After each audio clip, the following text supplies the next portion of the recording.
প্রশ্নপত্র ফাঁস সংক্রান্ত কোনো অপপ্রচার চালালে কিংবা প্রশ্নপত্র ফাঁস করার কোনো চেষ্টা করলে আমরা তাদেরকে সাথে সাথে আইনানুগ ব্যবস্থা নেব।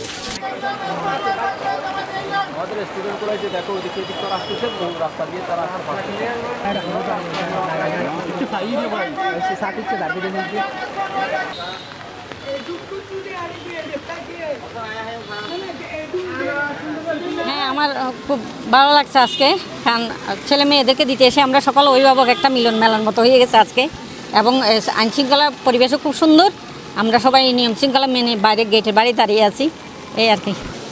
অবশ্যই আমার বাচ্চাকে যখন পরীক্ষা দিতে আসি তখন খুব আসার সময় ভালো লাগছে, যাতে বাচ্চা ভালোভাবে পরীক্ষা প্রিপারেশন নিয়েছে আশা করি। তো ওর মধ্যে একটু কনফিডেন্স আছে, যাতে ও ভালো রেজাল্ট করবে এই আশা রাখি। আমাদের কক্সবাজারের 9টি উপজেলায় মোট 36টি কেন্দ্র আছে, পরীক্ষা কেন্দ্র, এবং এই মোট 36টি কেন্দ্রে প্রায় 15,653 জন পরীক্ষা দিচ্ছেন। আমাদের প্রশ্নপত্র এবং অন্যান্য সকল ধরনের প্রস্তুতি সম্পন্ন হয়েছে, এবং শিক্ষক মণ্ডলী সহ আমাদের আইনশৃঙ্খলা বাহিনী, আমাদের ম্যাজিস্ট্রেট বৃন্দ, সরকারি বিভিন্ন কর্মকর্তা এবং ট্যাগ অফিসার হিসেবে দায়িত্ব পালন করছেন। সামগ্রিকভাবে আমরা সরকারের নির্দেশনা মোতাবেক আমাদের সকল প্রস্তুতি সম্পন্ন করেছি।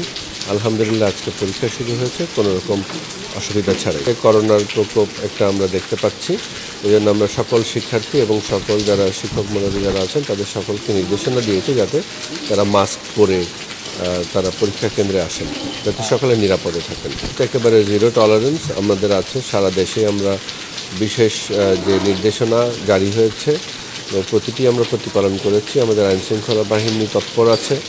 আমাদের প্রশ্ন ফাঁসের গুজবের বিষয়টি নিয়ে এবার বিশেষ দৃষ্টি দেওয়া হয়েছে, যাতে কেউ গুজব ছড়ানোর চেষ্টা করলে কিংবা প্রশ্নপত্র ফাঁস সংক্রান্ত কোনো অপপ্রচার চালালে কিংবা প্রশ্নপত্র ফাঁস করার কোনো চেষ্টা করলে আমরা তাদেরকে সাথে সাথে আইনানুগ ব্যবস্থা নেব।